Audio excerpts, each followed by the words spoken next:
Imagine being consumed by an obsession so strong it drives you to the ends of the earth, through the chaos of war and the haunting echo of a forgotten promise. Bug-Eyed Tales presents The Buddha Artifact by Jules Claretie. On the balcony overlooking the gathering of forces both land and sea, they sat together, finishing their coffee and deep in conversation. It was a rare reunion, meeting there after months of exile, wounds, and countless battles. In an intimate tete-a-tete, savoring the first cigarette after their coffee, the two comrades smiled as they reminisced about the years gone by, their school days, military parades, and those moments of youthful rebellion. They recalled the pride of earning their first epaulet, that shoulder insignia symbolizing their ascent to officer rank, and the most recent review, just the day before, at Longchamp. There, under the grandstands, the Tonkinese soldiers, men from the distant lands of what is now northern Vietnam, then part of the French colonial forces, marched with precision. The crowd's cheers echoed, mingling with the smiles of mothers, the applause of the elderly, and the tears of women, creating a scene that lingered in their memories. Both men, now decorated with the prestigious Legion of Honor, sat together. One, with his slender figure elegantly wrapped in a bourgeois frock coat, glanced over at his friend's sky-blue tunic, the uniform of a French officer who served in the Ottoman military. Even though he likes to call him the Turk, his eyes settled on the silver medal that hung from a light green and yellow ribbon.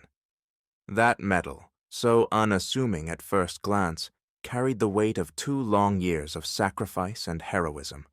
The names engraved upon it, Sun Te, Bac Ninh, Fucho, Formosa, Tuyenquan, Pescadores, spoke of distant battles and hard-won victories. As he inhaled the rich smoke of his cigarette, he couldn't help but reflect on the true cost of that little piece of silver. It had taken the blood of so many good men, Africans, Alsatians, Bretons, Parisians, infantrymen, Marines, cavalrymen, even the humble baggage handlers, to inscribe those 2 years, 1883 to 1885, and the 48 letters of those 6 victorious names. It was a sobering thought, and yet, in that moment, he felt a swell of pride. The medal was more than just metal. It was a testament to the courage and sacrifice of countless souls. The Turk, around 28 years old, blond, cheerful, smiling, his cheek barely bronzed by the breath of the sea and the winds of Asia, gazed ahead, his elbow resting on the balcony railing.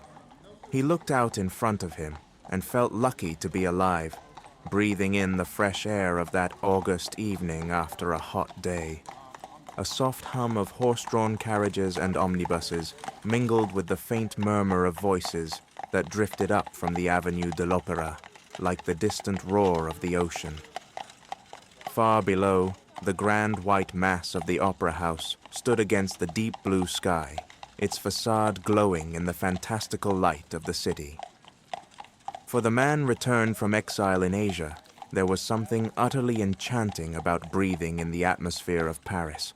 The air thick with life, the hum of the city, even the dust that seemed to shimmer with memories.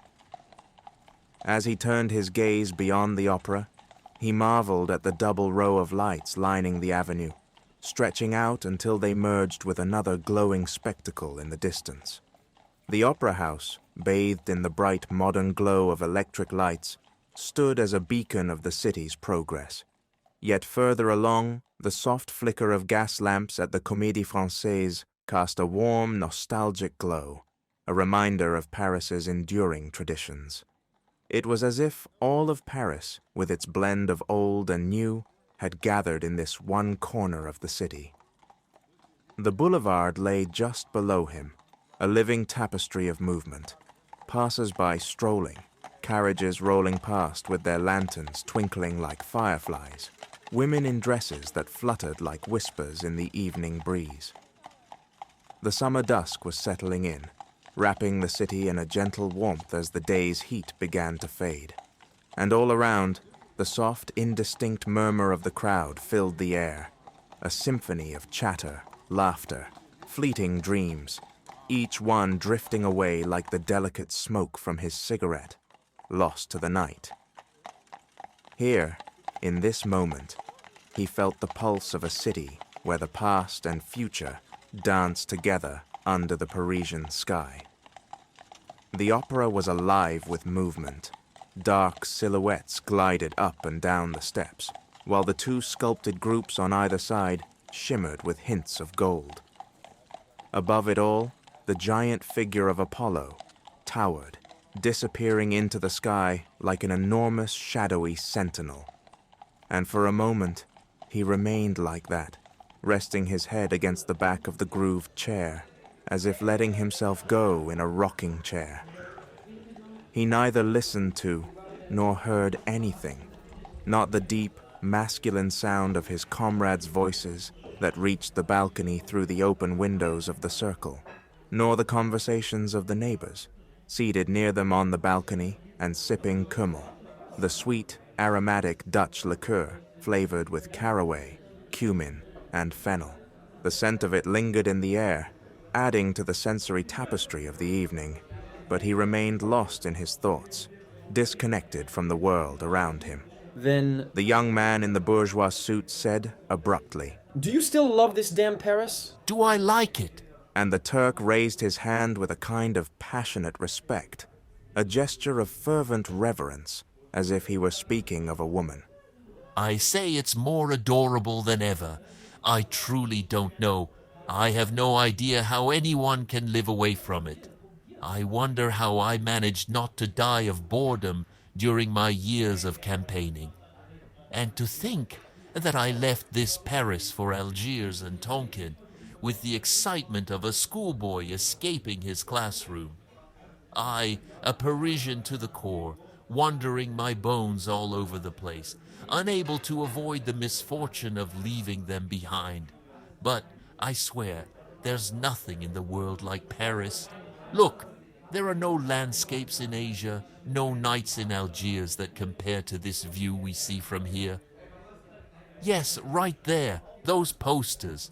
He pointed to the theater agency, showing the yellow, blue, salmon, or pink posters and the illuminated signs with the titles of the plays that would be performed that night, as well as the illustrated programs for the Hippodrome or the Eden Theater. This little piece of landscape, my dear Roger, is worth all the others. Ah, the theaters. When you've seen La Favorite or La Mascotte performed at the theater in Algiers by venerable actors who could easily play the role of Guanumara, the elderly queen from Victor Hugo's The Burgraves, and when you've tried to endure the Chinese operas in Wei that drag on for days like an endless scroll, making even the 3-day epics by your famous playwright Alexandre Dumas seem brief, you realize just how spoiled we are by Parisian theater. Those posters hold more promises and delights than you can imagine. The officer fell silent, letting his thoughts dissolve for a moment like the smoke from the cigarette he held in his mouth. Then suddenly he straightened up sharply in his chair. Above the hum of carriages and the wave-like noise of the passers-by, a lively, bouncing melody, an operetta tune cheerfully played on a piano, floated to him on a breeze from some open window. Well, well, if it isn't... He said, Is that the aria from Buddha? Buddha. Yes, from the operetta at the Novedades Theater.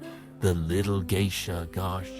You know, the theater known for its lively and modern productions. The Little Geisha.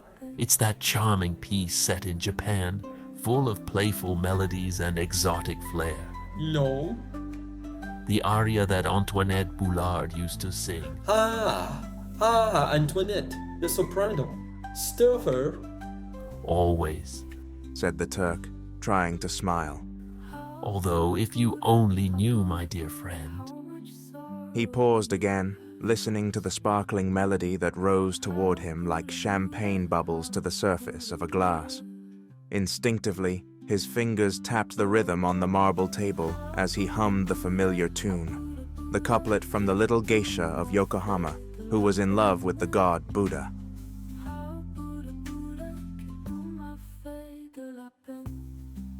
As he softly hummed the couplet from the now-forgotten operetta between his blonde mustache, 3 winters had passed since that Parisian hit. The cheerful, smiling young man began to grow serious. A slow frown creased his brow, and his bright, clear blue eyes darkened, as if a shadow of mist had drifted across them. Buddha, the cruel Buddha. It's funny, He suddenly said, that chorus irritates me now, and to think how much I sang and re-sang it back then. Buddha? Have I never told you the story of Antoinette's Buddha? No? My dear friend, it's a story both funny and sad. Antoinette, a lovely girl and good-hearted, tall, blonde, cheerful, with a hearty appetite and full, joyful lips. Everything about her was appealing, robust, and full of life. We started off by disliking each other. I don't know why. It was at a dinner at the Circle, after a New Year's review where she had played, I don't remember what, the new postage stamp, or the detective in distress. She was seated next to me. I had tried to be witty, and she, not finding me funny, had said so. 6 months later, we adored each other. I say we, but it was I who loved. She probably didn't hate me. Antoinette was a good soul, and straightforward too. Besides, you know her. Only from the photographs. That's enough. I was stationed at the Ministry of War, and let me tell you, it felt like an eternity. I ended up seeing the Little Geisha, the Japanese operetta that Yamato, the Japanese chargé d'affaires, had a hand in a full 80 times in a row. Antoinette was simply stunning in it. Her sky-blue silk dress, scattered with flowers, clung to her like wet veils on soft clay, shaping every curve.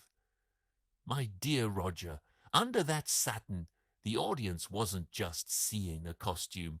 They were seeing the essence of a woman, vibrant and irresistible, with an undeniable healthy beauty.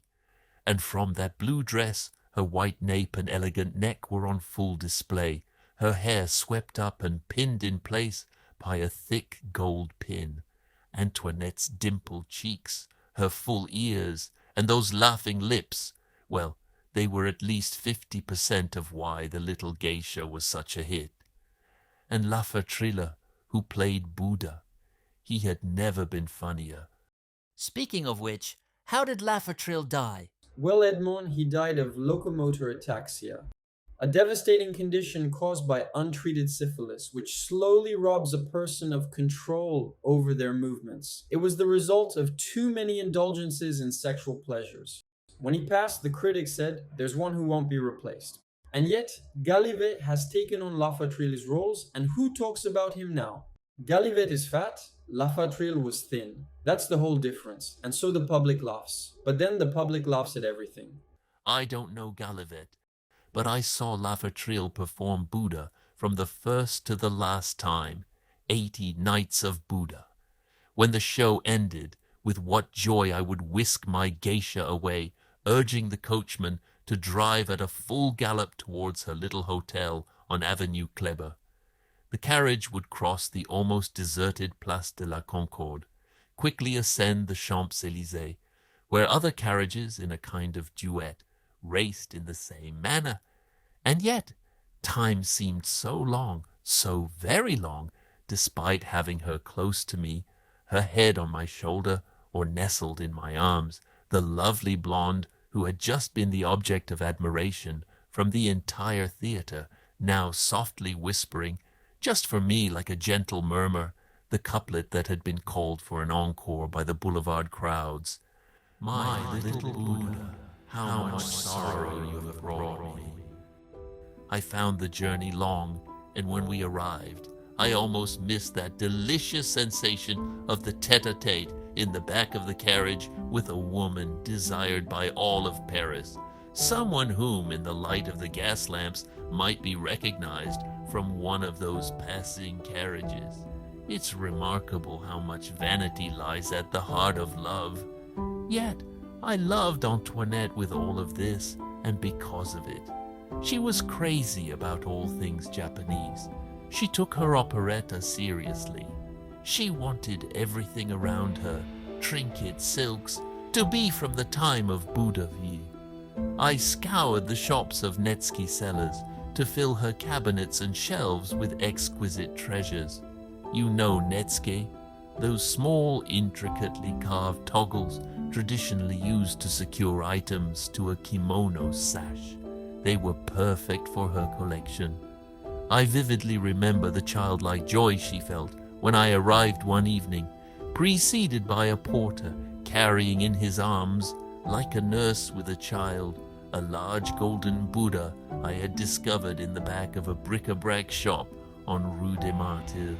Ah, the beautiful Buddha, almost life-sized, my dear friend, with intricate carvings, its robe closed and entirely gilded in a red gold that shimmered with bloody reflections, a hue that recalled Cordoban leather and Moorish ceramics. This Buddha, with its pinkish skull, kind paternal face, half-closed eyes, and ecstatic smile, even boasted a pair of ears that seemed to stretch on forever. When Antoinette saw it, gleaming with red gold in the porter's arms, and watched as it emerged when the Chinese silk curtain was lifted, she let out a loud, childlike cry, followed by a long burst of laughter. A Buddha! There's Buddha! Long live Buddha! And clapping her hands, she jumped into my arms. My dear Edmund, oh how sweet you are, a Buddha. That's just what I needed. It doesn't quite remind me of Laffertril, but this one is so much better. Where shall we put it? Goodness, right there, above the pedestal. I'll have a shelf made for it. Ah, beautiful Buddha.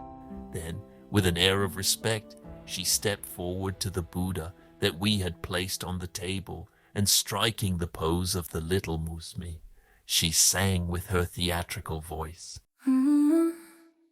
A Buddha, Buddha, a Buddha, Buddha. She suddenly stopped when she saw me laughing, and said to me, Edmund, who knows if he isn't the true God? She emptied her purse into the hands of the porter, and that night we dined with the handsome golden Buddha seated on the table, watching us calmly and solemnly with his serene expression.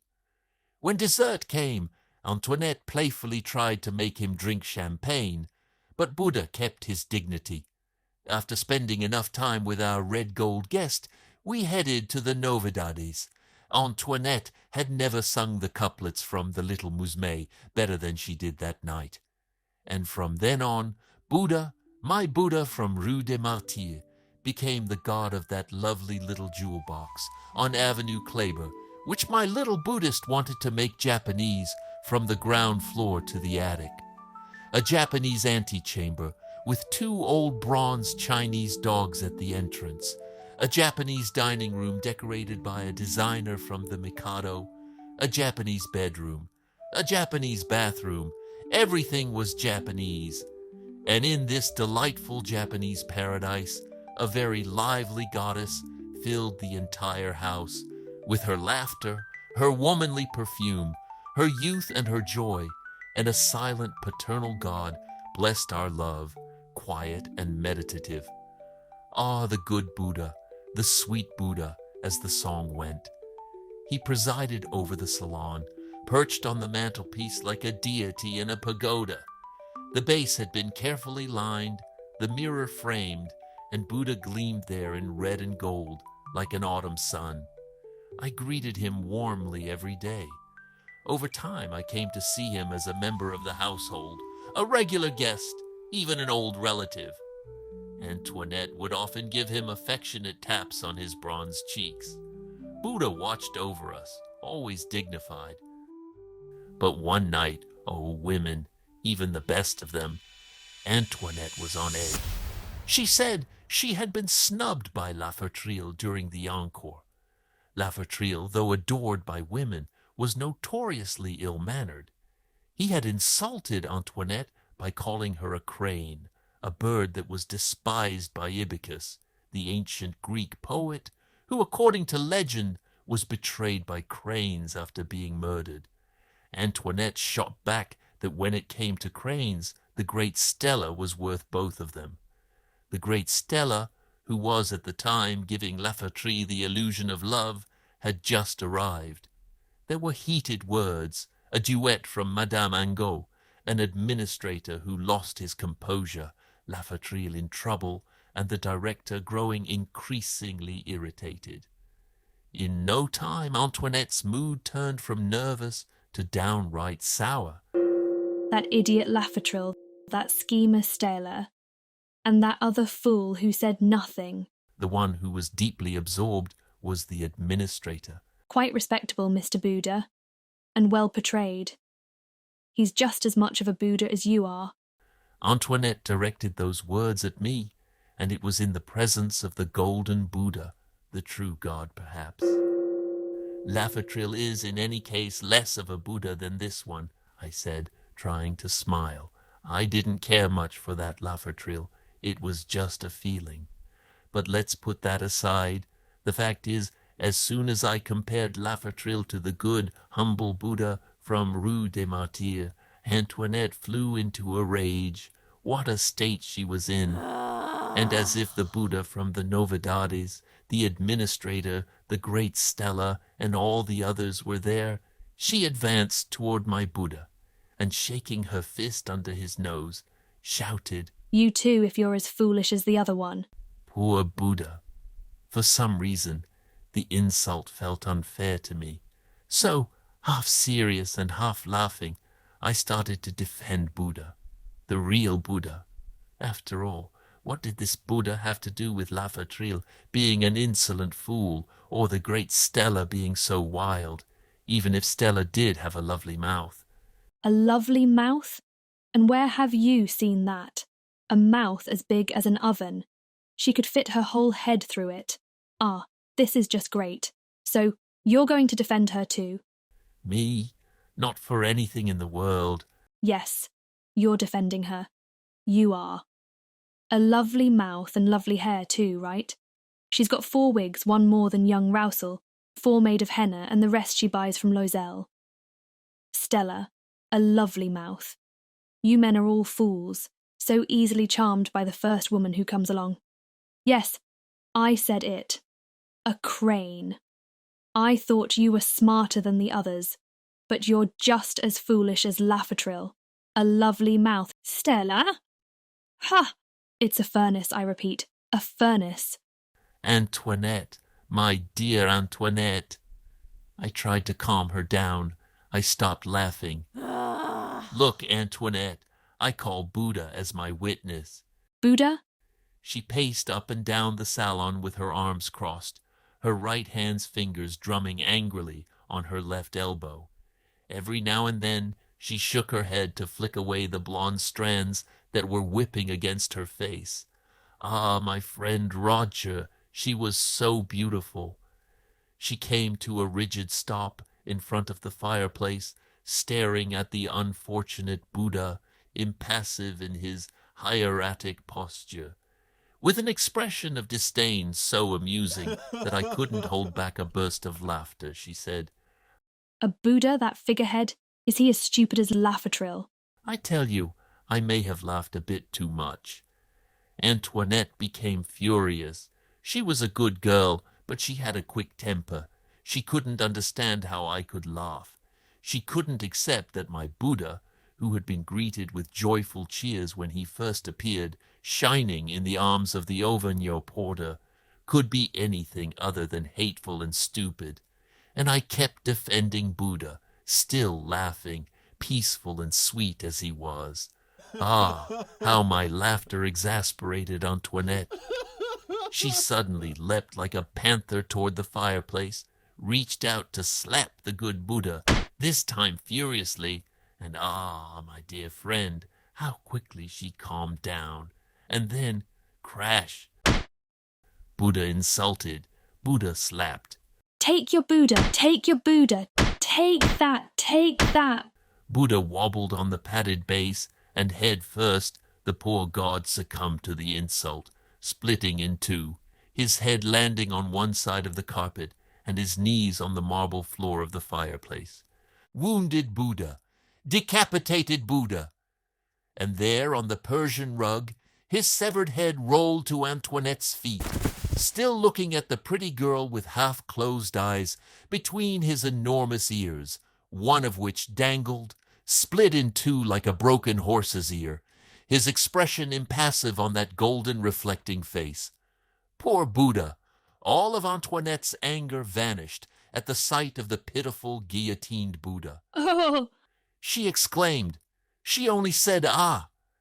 But that "ah" contained everything. Sorrow, admiration, regret. She clasped her lovely hands together, gazing down, half bent, at the headless Buddha lying on the ground, and at the head separated from its body. Ah, I wasn't laughing. I valued that Buddha. As I've told you, he was like a friend. It felt as though I had just lost a loved one, and that body was in pain. I picked up the remains. The gold was chipped, flaking off here and there, the head with a hole in the forehead and the nose broken. My poor Buddha was unrecognizable, horrible, crushed, even uglier now than La Fatrile. Oh! Antoinette kept repeating.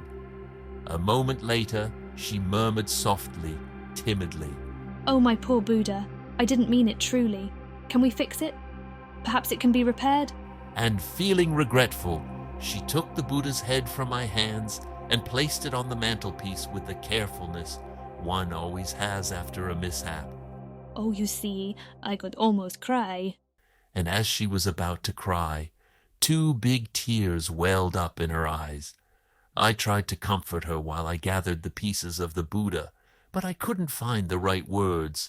The destruction of that innocent figure saddened me deeply. I tried to think of something funny, but I couldn't manage it. "What can you do, Antoinette?" I said. "There are more Buddhas in the world. I'll find another one for you." Poor Buddha! Look at him now. He's ruined, Edmund. His nose, his ear. Oh, my poor Buddha. But this one is special. No other Buddha could ever replace him.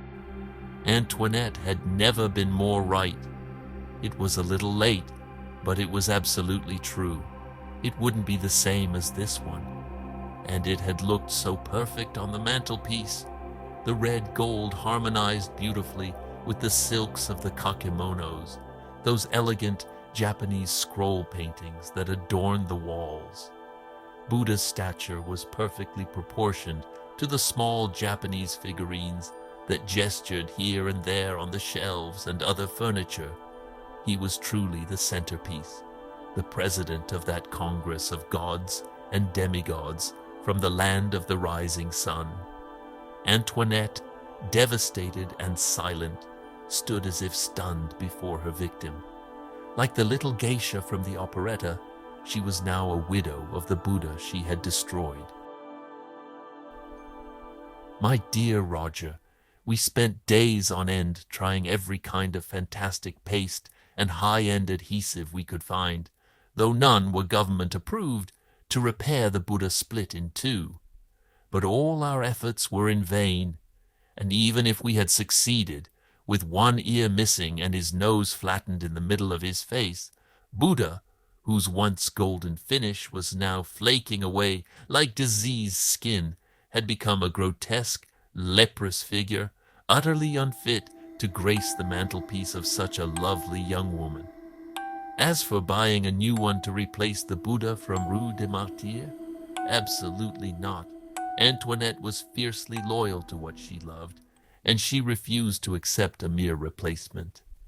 Loyal? I smiled, teasing her with my doubt. Loyal, yes, loyal. She insisted. The proof is that if you were to bring me a new Buddha, listen carefully, a new one, I'd throw it out the window. And on the shattered nose of the decapitated Buddha, she placed her soft, fresh lips, kissing the idol with a strange, misplaced passion. Women, my friend, perhaps they only truly adore what they have wounded. On the other hand, her remorse and adoration didn't last long. After carefully considering her Japanese salon, Antoinette began to realize that an ornament on the mantelpiece was absolutely necessary. The salon, she said, lacked a focal point.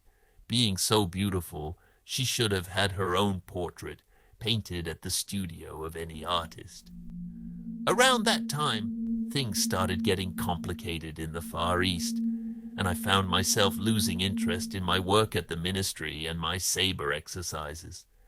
I felt a strong urge to go somewhere, Tonkin perhaps, and after hearing the Buddha's aria so often, I craved the sound of bullets instead. One evening when I arrived at Antoinette's place, I told her, trying to appear cheerful, though it was hard to say goodbye to such a beautiful woman, "My dear Antoinette, I have some news for you. If you want a focal point Buddha, all you need to do is ask. I'm heading to the land where they sprout like mushrooms.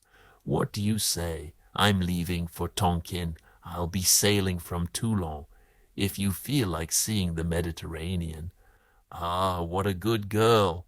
She had shed 2 big tears for the Buddha, beheaded like St. John the Baptist. She could easily spare 4 for me, and they were just as big too. Edmund? What? You're leaving, Edmund? You're leaving me? So you don't love me anymore? I'll spare you the scene of tears. It was flattering to my ego, and it took all my hunger for new adventures, my love for war, and my desire for authentic Buddhas to tear myself away from the boulevard, the Novedades, Antoinette, and the little bedroom on Avenue Kleber. But if I told you, strange as it may seem, that this tall, beautiful woman was really just a child at heart, you'd believe it. The thought that I would bring her back a brand new shiny Buddha actually comforted her a bit about my departure.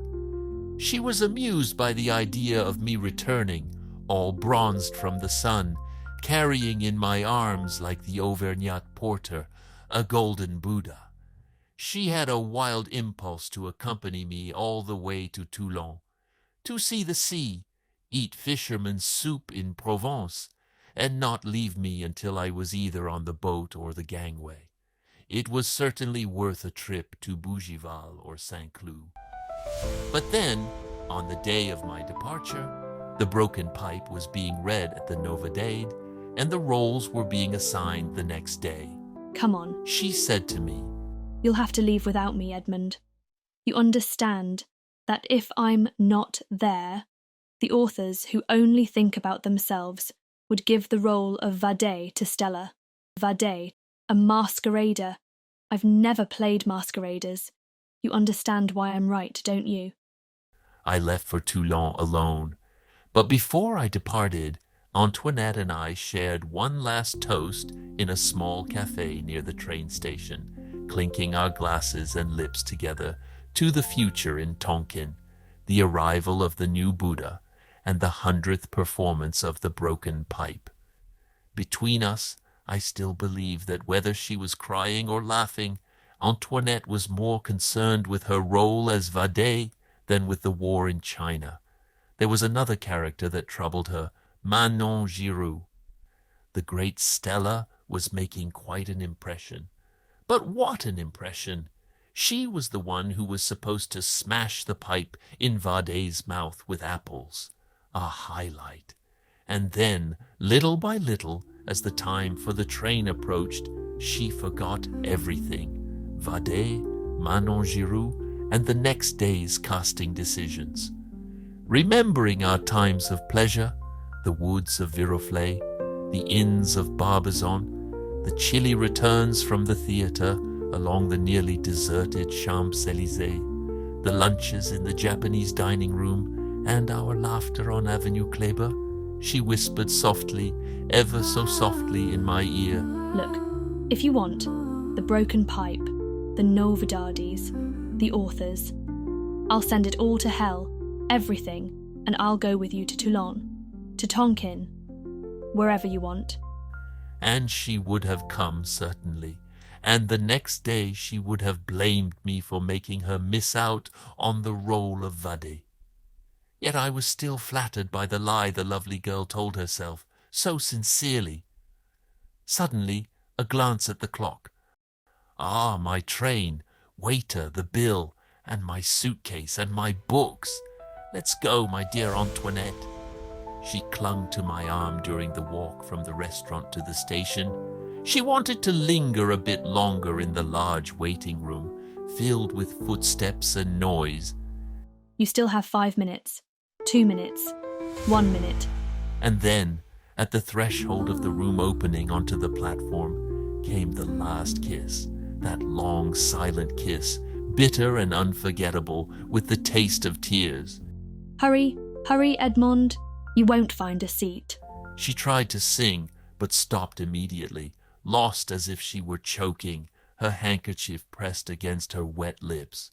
I ran toward the train, whose whistle was shrieking. Still hearing, always hearing that refrain, the beloved operetta refrain repeated so many times. Buddha, my Buddha, I implore you until I lose my breath. All night long, caught in a haze between sleep and fever, I was haunted by the image of Antoinette's sorrowful eyes, swollen like her heart, the serene expression of the wounded Buddha, and the apples of Manon Giroux. Over the rhythmic ticking of the train and the panting of the engine, the refrain of the Buddha aria echoed, playful yet tender, only to be cut off by the whistle of the bullets I was heading toward. How many times I hummed that Buddha tune during the time I was away. The next day, instinctively, before boarding, I went to the telegraph office to check if any telegram had been sent to me. There was one dated midnight, sent by Antoinette from the Grand Hotel after leaving the Novedad. It may seem silly, but while I was far away, I read and reread that blue paper with its neatly printed letters 100 times, like a monk reading his breviary. Edmond de Laurière, Toulon, poste restante. Think of Buddha, but think of yourself too. Be brave, but not reckless. Avenue Kleber will be decked out in flags upon your return. Take all the tenderness of my heart. Antoinette Vade. Vade. She had signed with the name of her new role, Vade from La Pipa Rota. Even as she bid farewell to her friend from yesterday, she was thinking about tomorrow's success. Poor little thing, but I saw only one thing. She was thinking of me. And when Toulon faded into the distance, at the edge of the blue sea, I reread the telegram, spelling out each word. Meanwhile, as the Breton sailors hummed some religious lament from Finistère or Morbihan on the deck, I pressed the blue paper to my lips and murmured the Buddha song, thinking of the one who no longer thought of Buddha, now preoccupied with Vade, a role in disguise, a costume from Grévin. I won't go into all my impressions of Tonkin. Oh, we went through a lot. Day by day, my friend, there was heroism and acts of valor that filled our hearts with hope. We were far from everything, with no news, stuck in the rain and mud, dealing with fever, cholera, rheumatism, the whole miserable hospital brigade. The battles themselves were nothing. You really feel alive when you're laughing in the face of death. But the real hardship came from the stupid illnesses. Dysentery that twisted your insides, anemia that drained your strength, the foul water more deadly than any cannon, and the mud, my friend, the mud, marching through rice paddies under low gray skies, sinking into the ground like quicksand, which held you fast like a trap. And on top of all that, there were endless stages, marches and counter-marches, artillery pieces hauled by men along paths as narrow as ribbons. Occasionally, we had to cut through forests without scouts or maps, hacking out trails with axes. I got through all of it, those exhausting days and nights. but strangely enough, I find it almost enjoyable to look back on. I often missed those tough times while smoking a cigarette. War is brutal, but what a workout for the soul. It awakens all of a man's faculties, and the best ones: self-sacrifice, determination, love for your fellow man, and love for the flag. And getting back to Buddha, I'll tell you that by then I had long forgotten about Antoinette Boulard's Buddha, and I was saving, just as I had promised, finding another one from some Hanoi junk shop for when I returned. I knew so many comrades who had made provisions for trinkets in advance, only to be struck down by a stray bullet. Their families would receive a few crates with their red trousers, their wallet, and the rolls of Chinese paper they had bought here and there, all sent together in one package back to France. The thought of securing a Buddha in advance, only to leave it behind along with my corpse, didn't sit well with me. No, it would have to wait until my return. As we waited for our return, we found ourselves sinking deeper each day, advancing toward the Chinese border and heading for Langson, which needed to be taken by assault. We would have occupied it after a few months if not for the ambush you know about. Once Langson, in what is now northern Vietnam, was captured, we thought we'd finally get a long-awaited rest. But in mid-February, the general received dire news from Thuyen Quan. The Chinese had the small garrison under Commander Domine in a stranglehold, attacking the citadel inch by inch. An entire army, the Yunnan forces, surrounding just a handful of men. We couldn't let them destroy the garrison that had been bravely holding out since December. From December to March, just think of the days of heroism, my friend.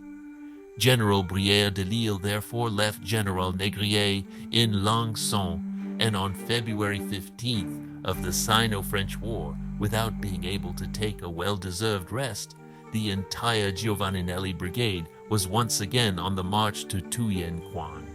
Marines, artillerymen, Tonkinese sharpshooters, and 2 battalions of my good Turks. We were exhausted, truly exhausted. But the day before, the soldiers had been told, "It will take a great effort to capture Langson." The soldiers made that effort.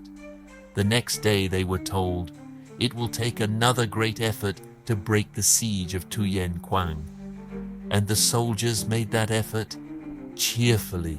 Poor boys, those soldiers, a flock of heroic sheep, heading to the slaughterhouse as if on a stroll. And what a stroll! Along the Mandarin Road, a fog thick enough to cut with a knife, the water on the road almost freezing, streams everywhere. In 4 hours of marching, we crossed the water 7 times. Night falls, it rains, we wait, shivering, and at dawn, brr, what a dawn! Great, say the Turks, and onward. Ahead, the sappers and diggers are carving steps into the sheer slopes. We've been told there are many tigers in the Marble Mountains.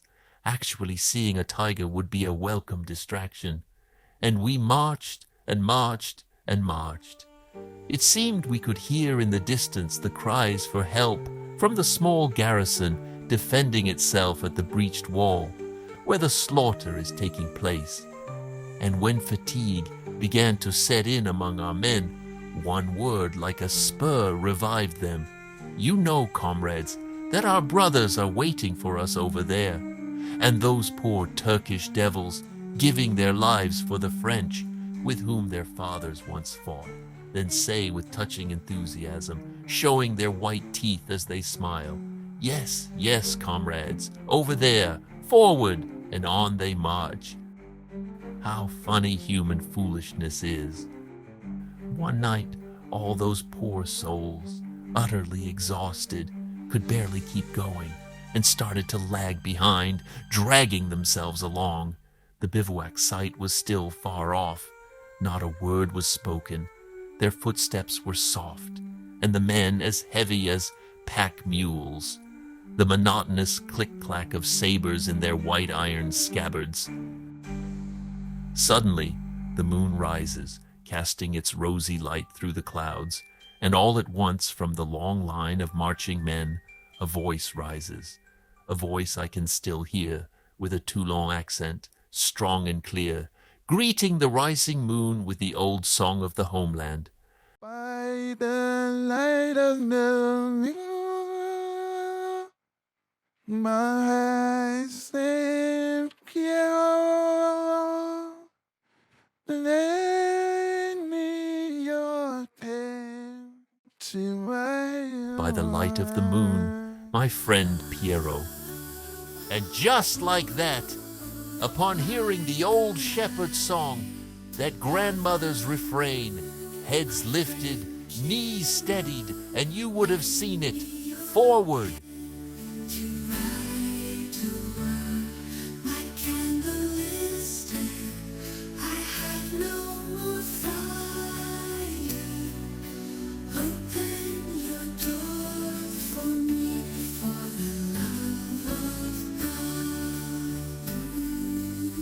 By the light of the moon, my friend Pierrot, from the traditional French nursery rhyme and song entitled Au clair de lune. And that night, if we had wanted to, we could have doubled the march.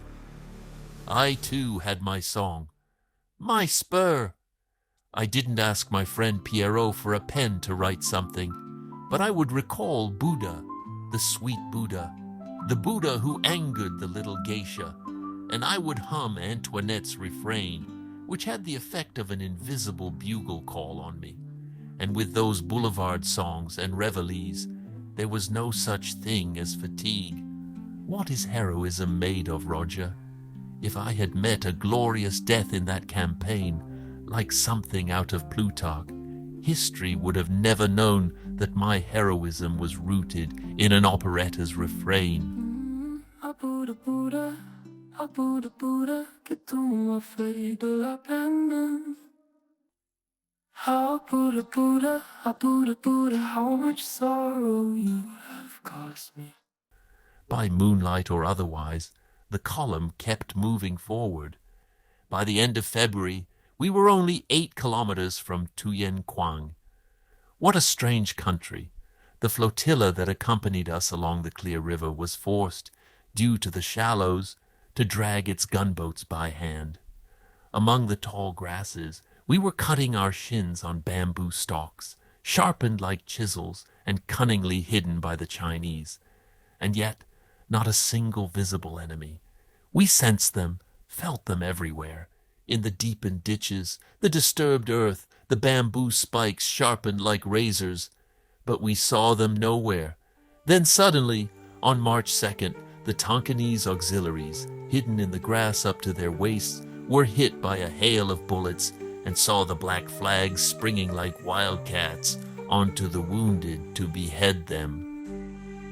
We were in Vinh, my dear friend, facing the truly formidable positions set up by the old Liu Viu Phuoc. Between us and Quang, between our infantry and our comrades, stood the army of Yunnan, good soldiers, some of whom had sworn to die rather than retreat and had tattooed a red cross on their foreheads.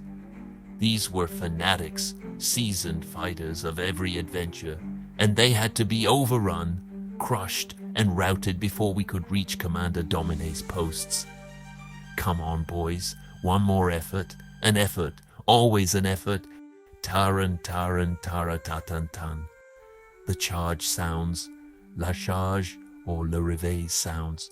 Ran, ran, ran, ran, and I hum. Buddha, ah Buddha, Buddha. Forward, forward. Twice the Marines, Matthias's battalion, attack the Chinese.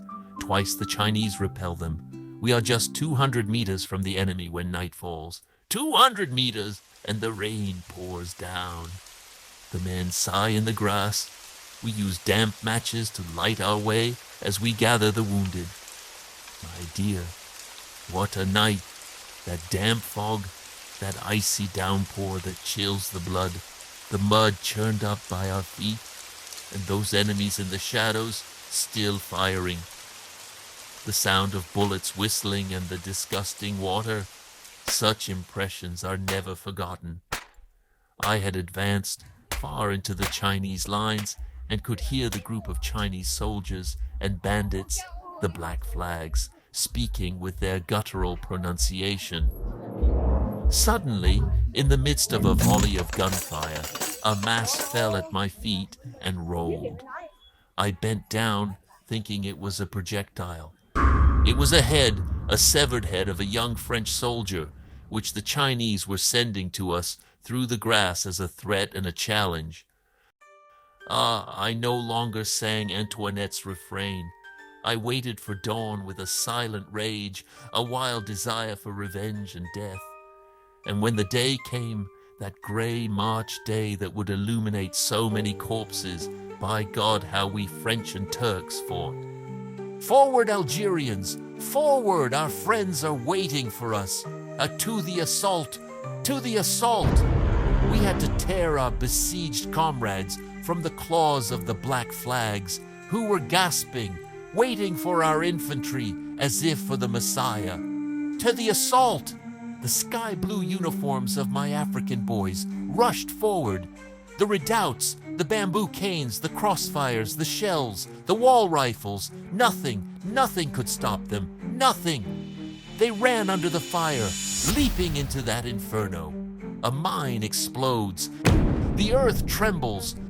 Our hair is singed and our clothes are burned. 40 Turks from my company vanish as if into a volcano's crater. Forward! Forward! The cries of the dying are drowned out by the furious roar of our soldiers.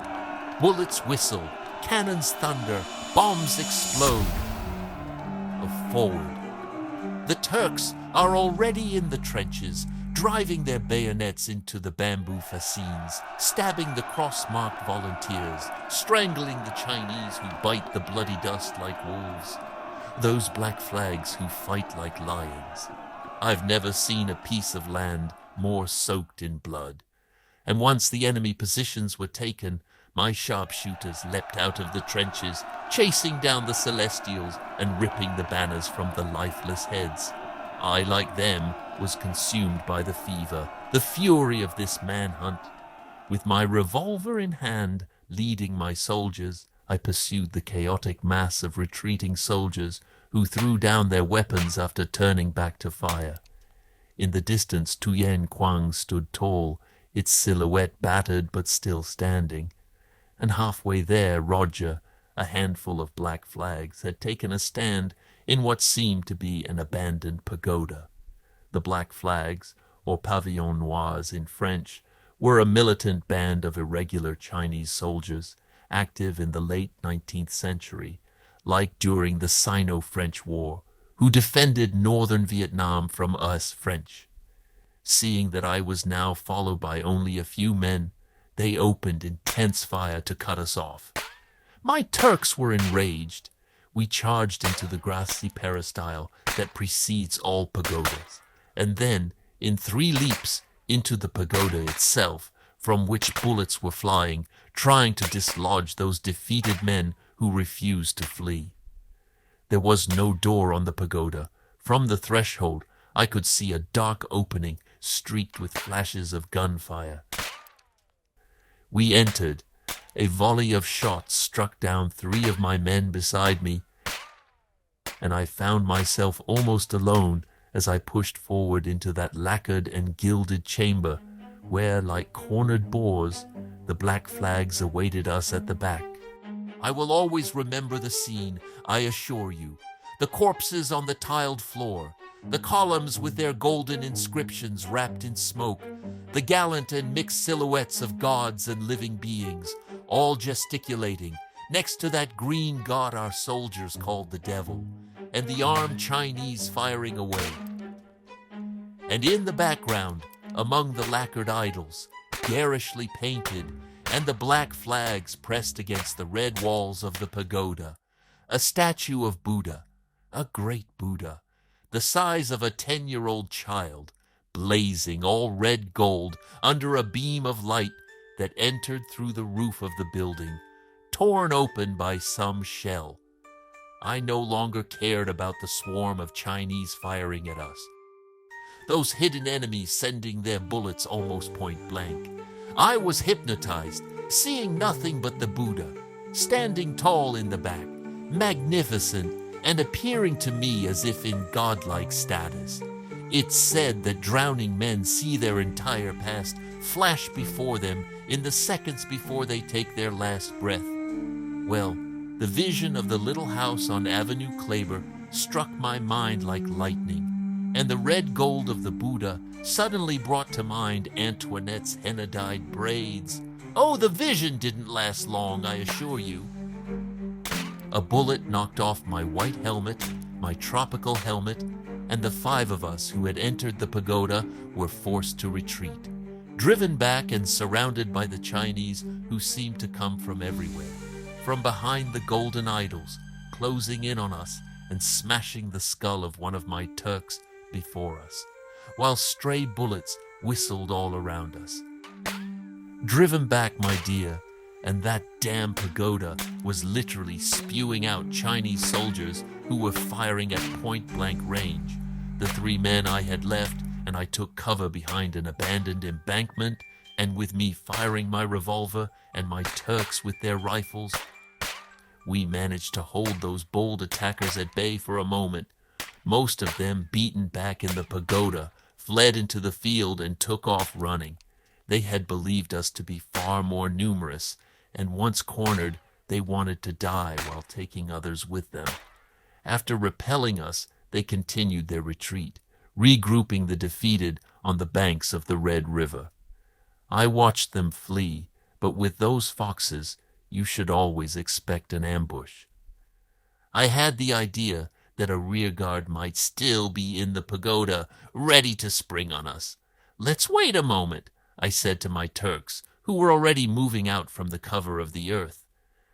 And the vision of Buddha watched me, that Buddha who had remained impassive and calm during the slaughter just moments before. "As long as they haven't taken the Buddha."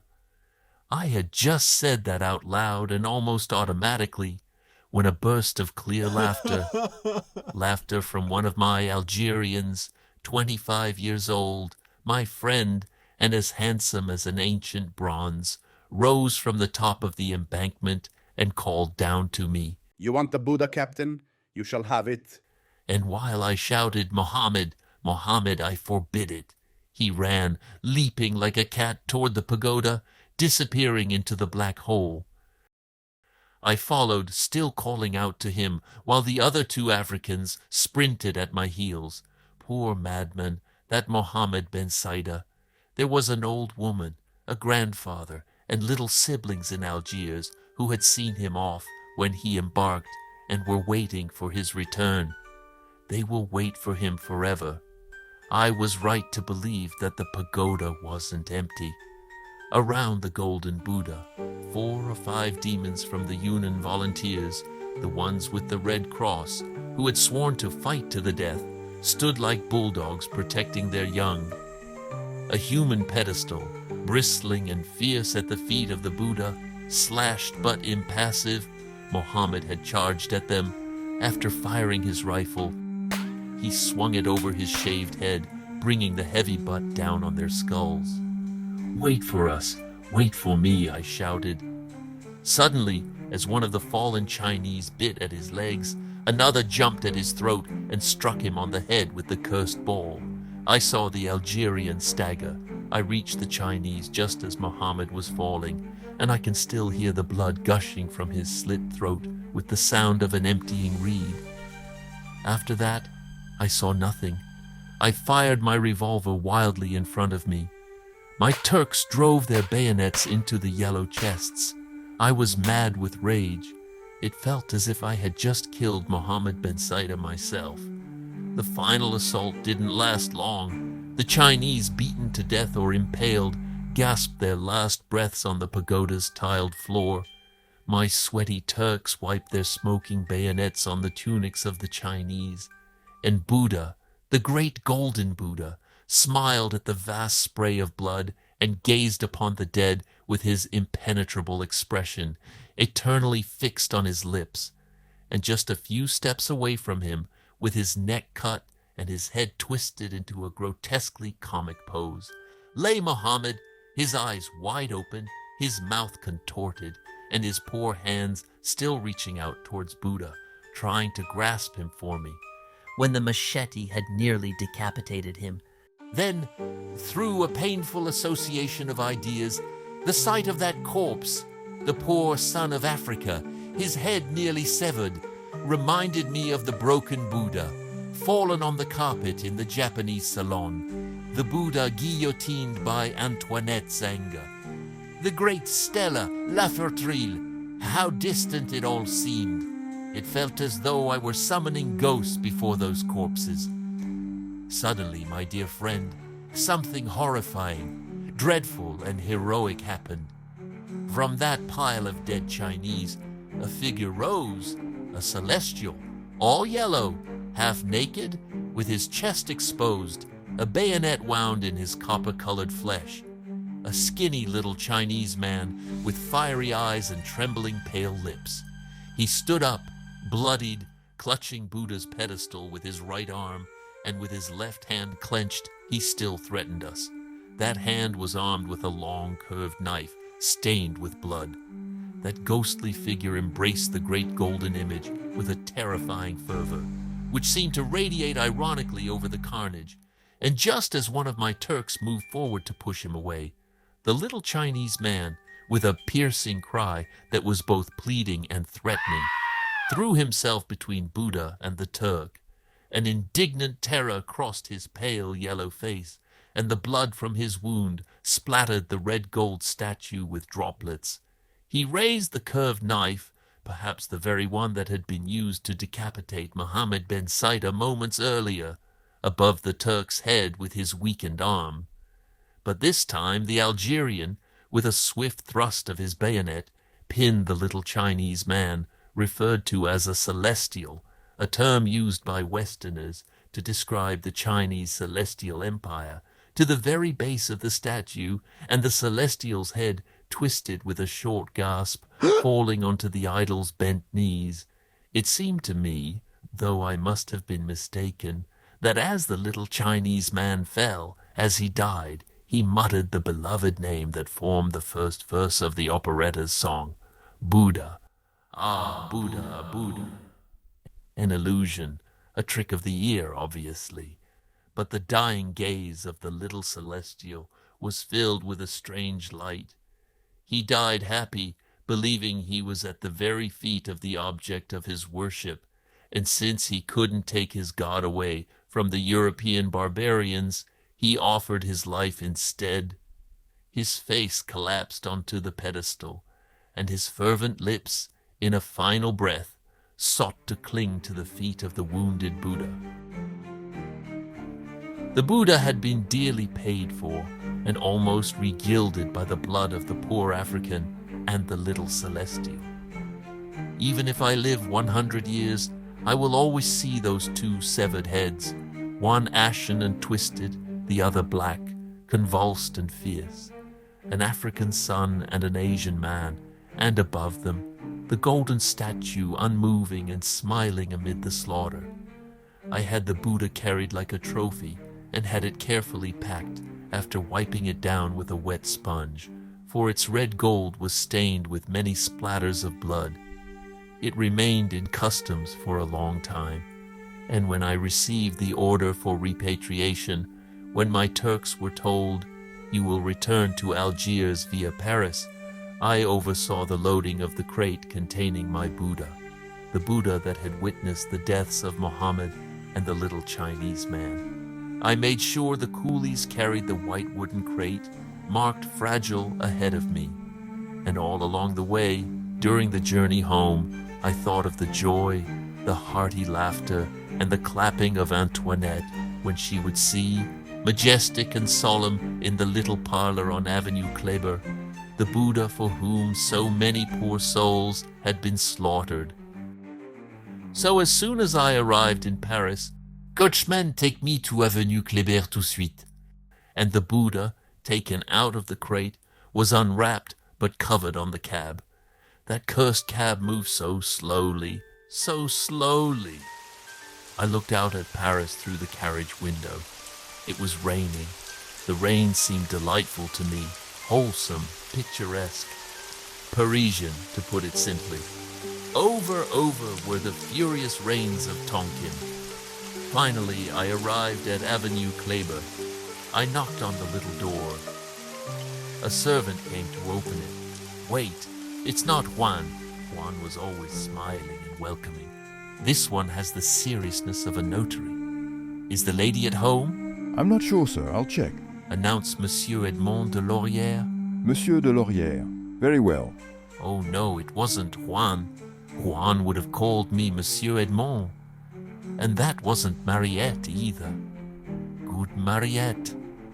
Crossing the foyer, I noticed a different maid silhouette. Above my head, I heard slow, measured steps. It was the notary going to announce me to Antoinette. Antoinette? I leave the Buddha and go towards her. It is Antoinette, yes. It is Antoinette. And yet it isn't Antoinette. Ah, my dear friend, she is solemn, imposing, beautiful, more beautiful than ever, but dressed in a Jansenist attire, I swear. A lady of charity, a Quaker, anything you want, and without the blonde hair and that joyful laugh, I would have hesitated. Antoinette, my Antoinette. I was about to embrace her, naively, with an open heart. She gestured to a chair, said nothing, and received me like a Marivaux marquise might receive Dorante.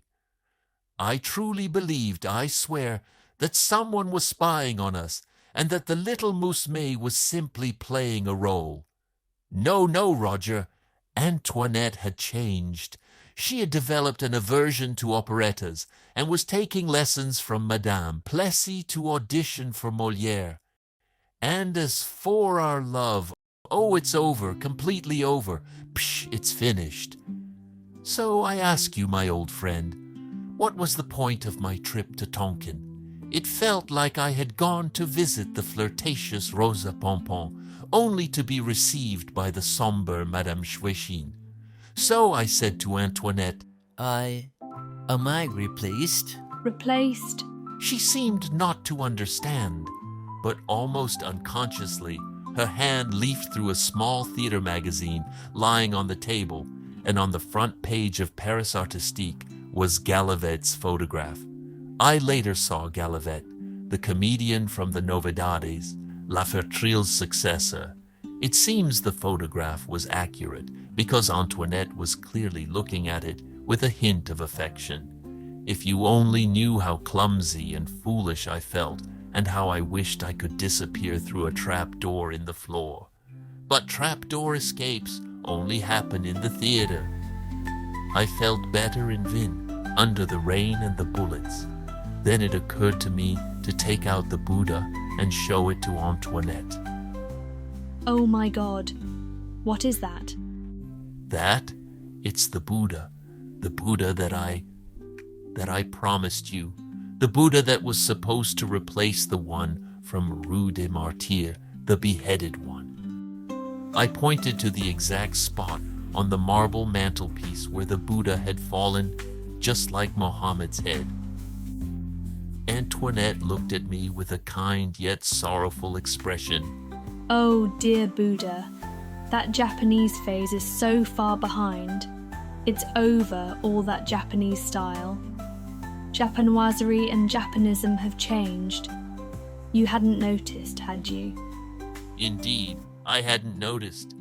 Her gesture indicated the renovated room, now furnished with white Louis XVI furniture, upholstered in old floral silks, like the fabric petticoats of our grandmothers.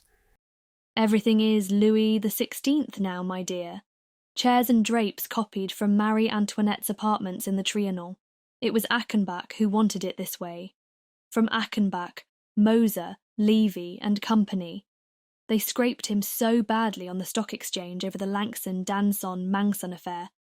I always get those Tonkin names mixed up, that he would have smashed all those Chinese knickknacks to pieces. Poor Achenbach.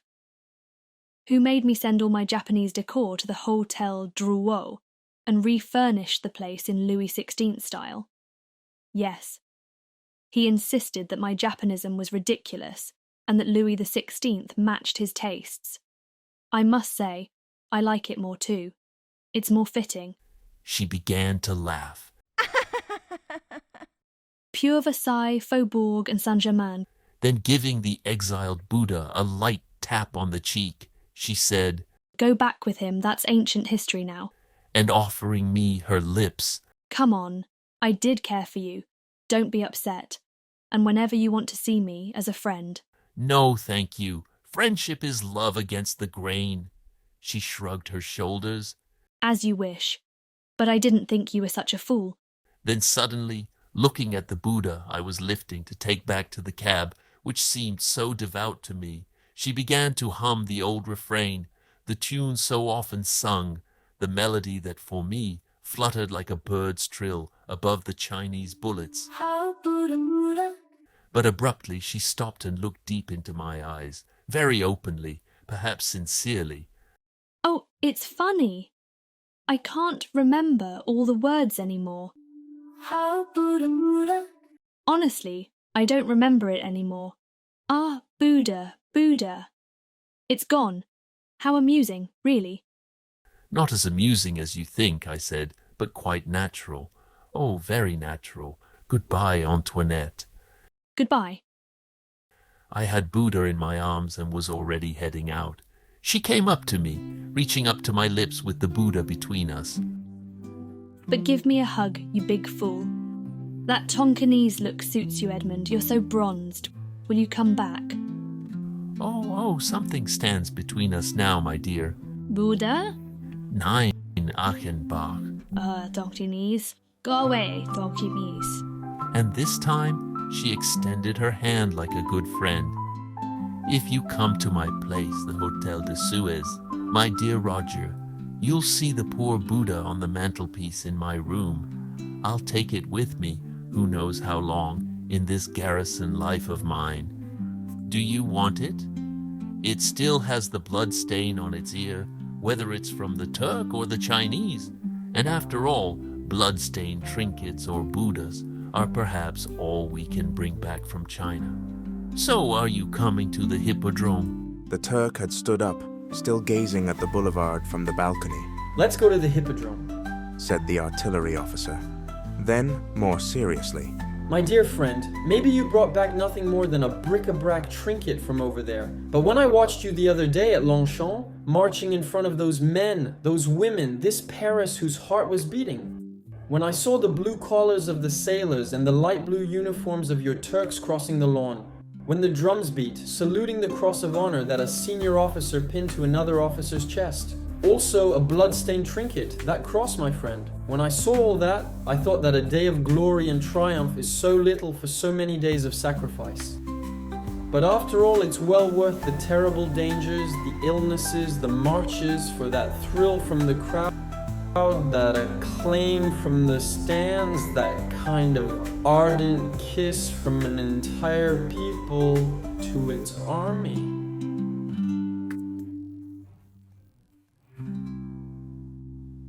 Behind the guipure curtains of the windows, silhouettes appeared, taking shape and then fading away. Young and old generals chatted, recounting past campaigns and planning for the future. The two friends went back inside. Edmond de Laurière searched with his eyes for a newspaper he had left on a table just a moment before, his gaze moving from a display of weapons, sabers arranged in a rosette, interlaced with pistols, their stocks and blades gleaming in the light of several years, to a map of France that covered almost an entire wall of the small salon.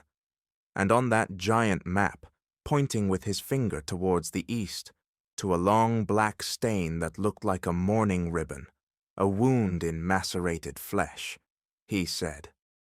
"All this is well and good," said the officer of the Turks. "but this doesn't cover up that hole." And he went down towards the Avenue de l'Opéra, still humming mechanically as he lit another cigarette. Ah, Buddha, Buddha, my little Buddha, how much sorrow you have caused me.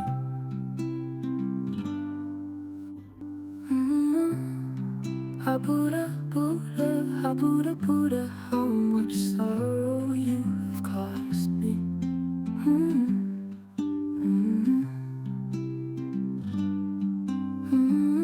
Buddha, Buddha, Buddha, Buddha, que tu m'as fait de la peine. Que tu m'as fait de la peine.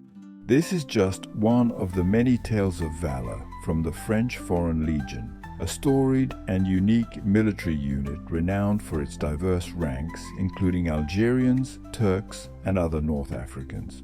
Established in 1831 by King Louis Philippe, the Legion offered foreigners a fresh start or a path to redemption through service in the French military. After triumphing over China in the Sino-French War, 1884 to 85, the Legion played a pivotal role in securing France's colonial ambitions in Indochina. The 1883 Treaty of Hue formalized French dominance, making northern and central Vietnam protectorates and reducing the Vietnamese court to a colonial appendage. Yet the triumphs of empires are often fleeting. Decades later, Vietnam's struggle for independence ignited a fight against successive foreign powers, from Japanese occupiers during World War II to French colonial forces.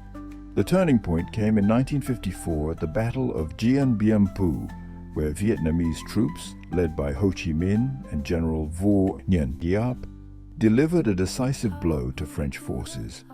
This historic victory ended nearly a century of French rule, leading to the Geneva Accords and the partitioning of Vietnam.